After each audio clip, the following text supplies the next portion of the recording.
salah satu saudari kita, yaitu tadi doa kita semoga Allah Subhanahu wa taala memberkahi beliau dan memberikan keistiqomahan beliau dalam keimanannya. Kita akan lanjutkan kembali kajian kita dalam kitab Adabul Mufrad. Di playernya kita akan berbicara tentang masalah idola, ya. Kita sebenarnya melanjutkan kajian kita kemarin, masih di matan yang kemarin kan 350, sekarang ke 351. Saya baca terlebih dahulu. Hadatsana Abdullah ibnu Maslamah qala hadatsana Sulaiman ibnul Mughirah an Humaid bin Hilal an Abdullah bin Samit an Abi Dzarrin radhiyallahu anhu. Saya ambil ujungnya saja. Hadis ini kalau dari sahabat yang meriwayatkan dari sahabat Abu Dzar Al-Ghifari, nama aslinya Jundub bin Junadah, mantan kepala perampok yang masuk Islam, tersapa dengan hidayahnya Allah Subhanahu wa taala. Ini orang luar biasa ini. Ini tangan kanannya Umar kalau untuk urusan zuhud. Ini yang jadi petugasnya Umar untuk nasihatin pemimpin-pemimpin di bawah kepemimpinan Umar. Kalau mereka pas diangkat jadi pemimpin sama Umar melenceng. Ini tugasnya sahabat Abu Dzar ini. Orangnya vokal, Masya Allah luar biasa. Banyak juga meriwayatkan hadis.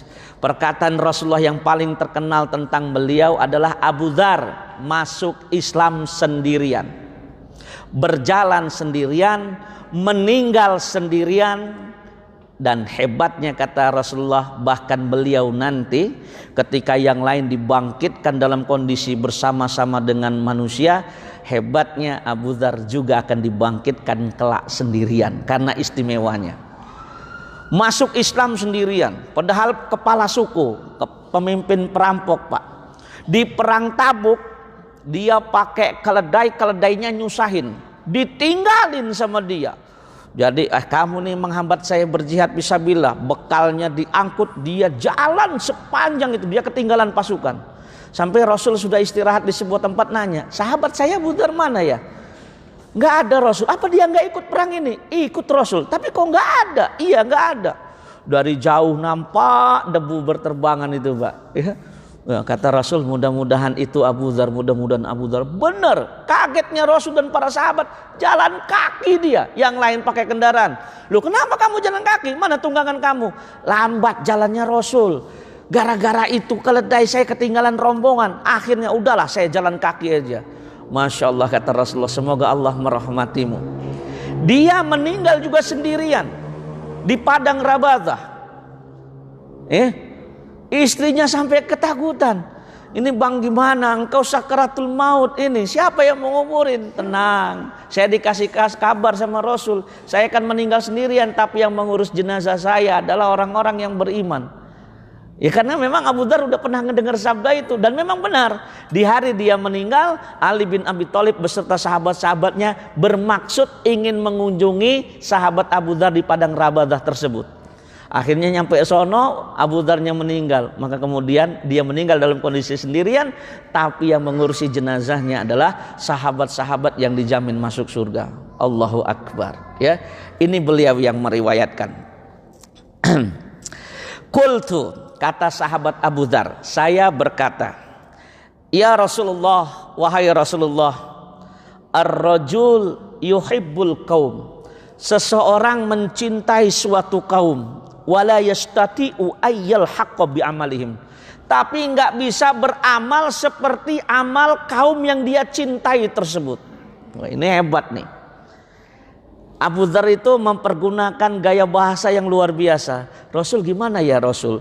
Kalau ada seseorang yang mencintai suatu kaum, kaum ini banyak melakukan amal solih, tapi kita ini, seseorang ini nggak bisa beramal sebagaimana amalnya orang yang dicintai ini. Apa kata Rasulullah sallallahu alaihi wasallam? Anta ya Abu Dzar, engkau wahai Abu Dzar, ma'aman ahbabta, akan bersama dengan orang yang engkau cintai. Ya. Abu Dzar ini nunggu benar kalimat ini keluar, dan itu benar-benar keluar. Qultu, maka kata sahabat Abu Dzar, inni uhibbullah wa rasuluhu. Kalau begitu ya Rasul, saya ini amat sangat mencintai Allah dan Rasulnya. Qala, maka kemudian kata Rasulullah SAW, anta ma'aman ahbabta ya Aba Dzarrin. Engkau akan bersama dengan orang yang engkau cintai wahai Abu Dzar. Ini pinternya sahabat Abu Dzar. Beliau amat sangat mencintai Rasulullah, tapi beliau tahu bahwasanya beliau tidak akan pernah bisa mencapai amalnya amalnya Rasulullah Shallallahu Alaihi Wasallam. Maka beliau ucapkan kalimat itu kepada Rasulullah. Rasul, gimana ya kalau ada seseorang mencintai seseorang, tapi orang tersebut tidak bisa beramal sebagaimana orang yang dicintai. Sengaja nggak ngasih tahu dulu itu bahwasanya yang dicintai itu tuh Allah dan Rasulnya. Tapi ketika Rasulullah SAW mengatakan ya Aba Dzarrin anta ma'aman ahbabta, engkau akan bersama dengan orang yang engkau cintai, baru keluar saya ini cinta sama Allah dan Rasulnya. Ditegaskan kalau begitu engkau akan bersama dengan Allah dan Rasulnya. Itu luar biasa, Pak. Maka hati-hati kepada siapa kita menaruh hati kita. Hati-hati kepada siapa kita mengidolakan kesenangan hati kita. Karena itu yang akan menempatkan kita juga bersama dengan mereka. Siapa idolamu, maka itulah tempat engkau akan berkumpul. Ya? Kalau kita lihat kehidupan para sahabat, ya, mereka itu, kalau boleh saya bahasakan sekali lagi, seandainya kehidupan mereka, perilaku mereka, ibadahnya mereka, ketaatannya mereka sampai kepada kita, ya, tidak melalui riwayat yang sahih dengan sanad yang sahih, dengan matan yang sahih dan sahih, pasti kita akan mengatakan bahwasanya wah, kehidupan itu hanya kehidupan dongeng. Masa ada sih orang seperti itu? Kehidupan para sahabat itu ibarat dongeng. Dongeng yang dipenuhi dengan keemasan. Apa bisa ya Abu Bakar datang kemudian mengatakan, ya Rasul, ini semua harta saya. Lah kamu sisakan buat keluarga kamu apa wahai Abu Bakar? Saya sisakan Allah beserta Rasulnya. Nyari orang kayak gitu di zaman sekarang kan sulit, Pak. Maka kalau cerita itu nggak sampai kepada kita kecuali dengan riwayat yang sahih, sanad yang sahih, matan yang sahih, kita pasti akan mendustakan. Berhubung riwayat Bukhari sanadnya an hadza, jelas semua, tadi benar.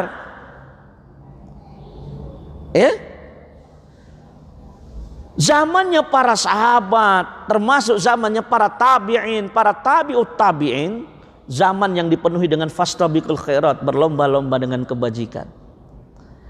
Nah, kalau kita mengidolakan mereka, maka insya Allah kita akan dibangkitkan bersama dengan orang-orang seperti mereka dan orang-orang yang mencintai mereka, sahabat-sahabat Rasulullah radhiyallahu taala anhum ajmain. Yang jadi permasalahan, bisa jadi mulut kita mengidolakan, tapi perilaku kita tidak mencerminkan. Padahal biasanya orang kalau mengidolakan itu akan muncul dalam wujud dalam wujud perilaku. Saya kasih contoh. Dulu sebelum saya mondok, Pak, ya namanya kan anak tahun 80-an, tahun 90-an, saya itu mengidolakan Bruce Lee, Pak. Ya, jangan ngelihat sekarang perut udah one pack kayak gini, Pak. Masih kecil dulu. Sebelum saya nikah 2004, saya ya push up 150 kali masih kuat insya Allah. Ini karena lalai ini, Pak, dari olahraga sejati ya. Saya ini pemain bola, Pak, dulunya, Pak. Ya sampai pernah ikut tarkam, Pak. Ya. Futsal sekarang jarang-jarang lah karena bobot badan sudah berlebih. Tapi kalau yang mau jadi kiper ngerasain tendangan saya boleh lah. Ini kita nyoba kapan-kapan main futsal. Jadi saya saking senangnya dengan Bruce Lee, beli, Pak, double stick itu ya. Ya double stick ya. Zaman saya dulu nyebutnya ruyung. Nggak bisa mainnya, yang penting beli. Karena Bruce Lee terkenal jago main itu. Beli posternya. Dulu harganya 500 rupiah. Tempel di dinding. Kenapa? Mengidolakan. Enggak mirip-mirip buka baju pak. Pakai celana pak ngaca. Gitu ya. Teriaknya itu. Kayak teriakan Bruce Lee. Karena wujud idola. Begitu masuk pondok, istighfar. Yang diidolakan itu adalah orang kafir, walaupun mempunyai keahlian bela diri. Kenapa nggak mengidolakan Khairuddin Barbarossa? Woi mantap. Tariq bin Ziyad, Muhammad Al-Fatih, atau sebagaimana saya mengidolakan Umar bin Khattab radhiyallahu anhu. Karena orang mengidolakan itu wujud harus ada wujud aslinya. Lihat anak-anak zaman sekarang. Hobi Korea pop, K-pop, kulit hitam dandan ala-ala artis Korea. Kalau putih enak juga, udah kulit hitam ala Korea. Saking mengidolakannya.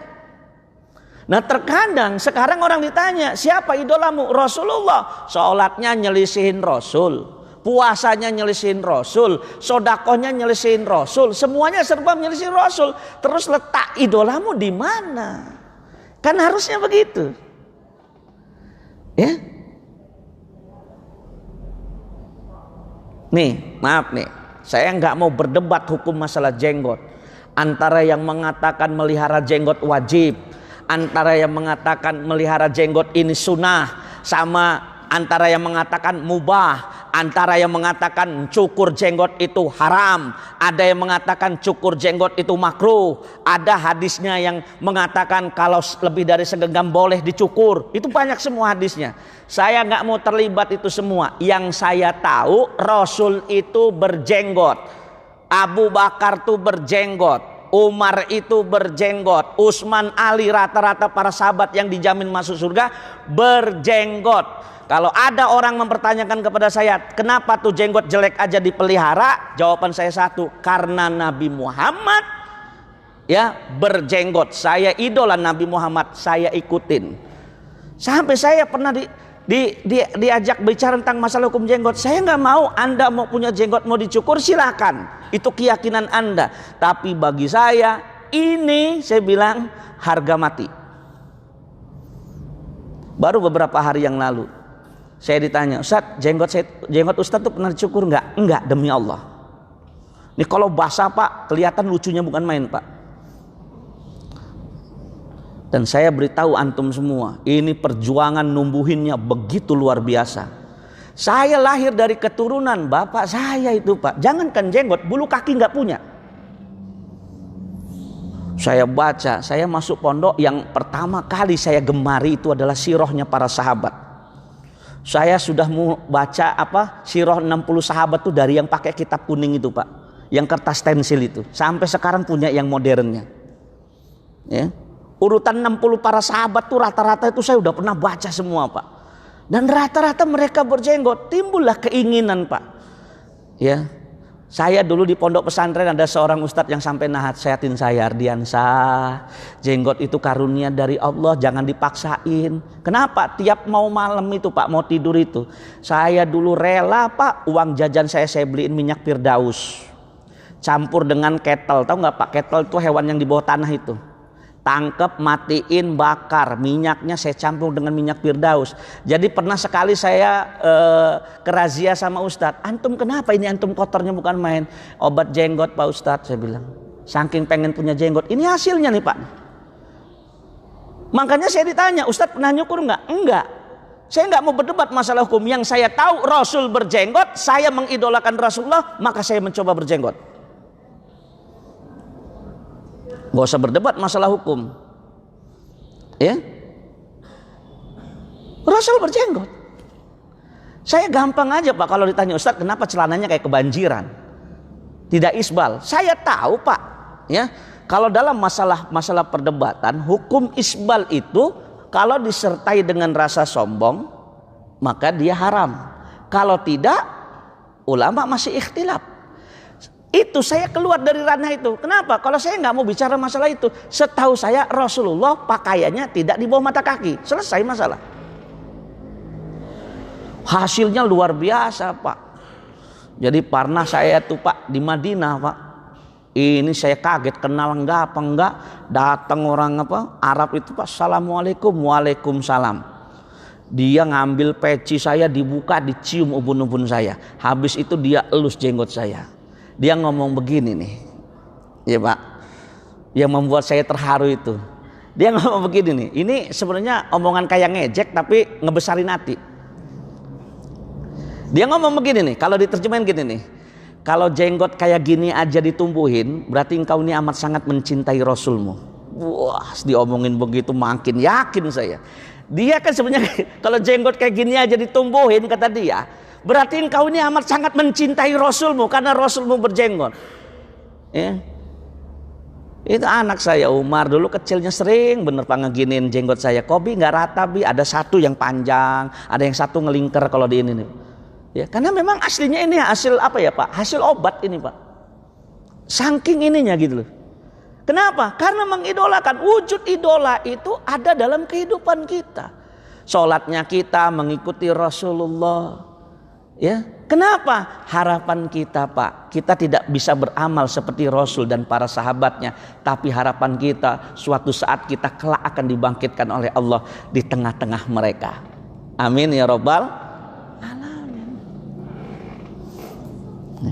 Saya kesengsem bener dengan sirahnya sahabat Umar bin Khattab. Dan saya sering ngomong begini, kecintaan saya sama Umar bin Khattab tidak menafikan kekaguman dan kecintaan saya kepada sahabat Abu Bakar As-Siddiq. Demi Allah tidak. Sehebat-hebatnya Umar tidak akan bisa mencapai kemuliaan Abu Bakar As-Siddiq. Tidak akan bisa. Tapi ada sesuatu dalam diri Umar yang membuat saya begitu tergila-gila bahasanya. Sampai saya punya majelis, saya namakan majelis Al-Faruq. Saya punya anak namanya tuh Fata Umar Al-Faruq. Punya anak lagi, sampai saya paksa-paksain Ali Fitian Al-Faruq. Pokoknya ada Al-Faruqnya, ada semuanya. Kenapa? Idola. Sampai saya punya buku 2 jilid khusus fikihnya Umar bin Khattab. Saking ngefansnya sama sahabat Umar. Tapi saya tekankan, ya Ustaz, kenapa nggak ngambil Abu Bakar? Abu Bakar lebih mulia daripada Umar. Demi Allah, saya juga berprinsip Abu Bakar lebih mulia daripada sahabat Umar. Tapi ada dalam diri Umar itu yang membuat saya kesengsem. Ketegasan beliau dan keberanian beliau mengungkapkan isi hatinya. Beliau tuh nggak pernah Pak nahan-nahan isi hatinya, bahkan terhadap Rasulullah Sallallahu Alaihi Wasallam. Kalau ganjil dikatakan ganjil. Makanya lihat, sahabat Rasul yang paling banyak menjadi penyebab turunnya firman Allah atau menjadi penyebab asbabun nuzul itu adalah sahabat Umar bin Khattab. Ya, banyak ayat turun terkait tentang dengan masalah sesuatu itu turun karena Umar. Ya, pengharaman mutlak khomer, tentang waktu kita nggak boleh bertamu, itu semua itu karena Umar. Makanya Rasul meninggal, sahabat masih anteng adem ayem. Rasul meninggal itu karena masih ada Abu Bakar dan Umar. Bapak tahu ketika Umar bin Khattab syahid di tangannya Abu Lu'lu', ada seorang wanita tua di Madinah mengatakan ketika Umar wafat, sekarang pintu wahyu dari langit baru benar-benar tertutup dengan wafatnya Umar bin Khattab. Itu luar biasa itu. Itu saya bisa ngulang-ngulang tuh Pak kalau sejarahnya Umar bin Khattab. Kalau yang ngaji sama saya di majelis taklim Al-Faruq mereka tahu.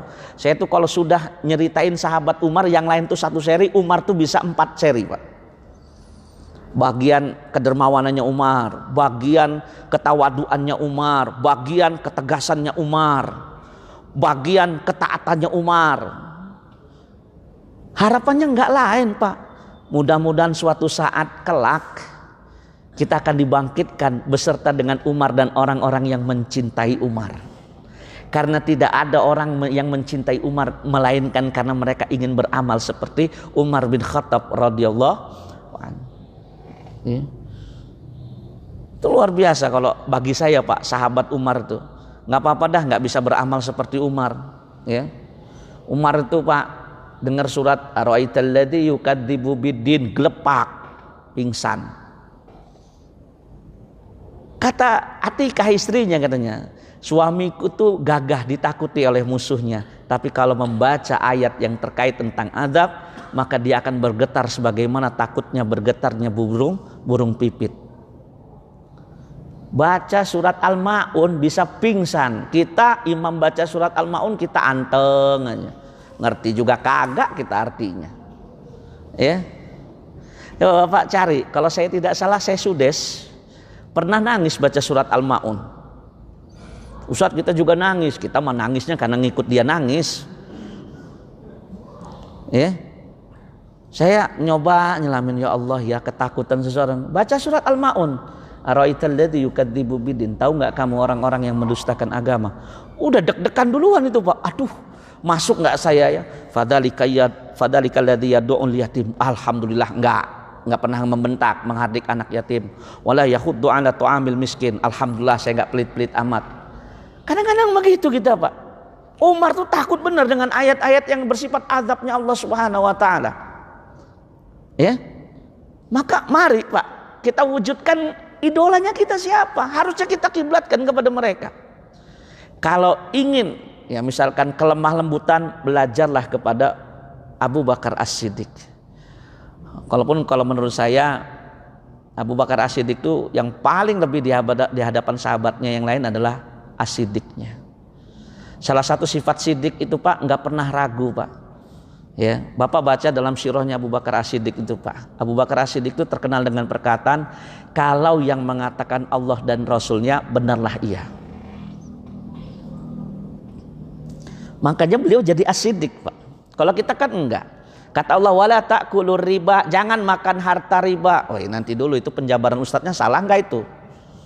Itu mah beda madhab kita katanya. Ustadznya itu ini tuh beda pemahaman itu katanya. Kalau Abu Bakar enggak, selagi yang keluar itu dari lisan Rasulullah berupa firman Allah, benarlah iya. Makanya sesuatu yang enggak masuk akal kalau itu berasal dari Allah dan Rasulnya, kata Abu Bakar sami'na wa ata'na. Kejadian bukti nyatanya adalah peristiwa Isra dan Mi'raj. Selangkah lagi sebenarnya Abu Jahal itu bisa meruntuhkan keyakinan sahabat-sahabat Nabi Muhammad.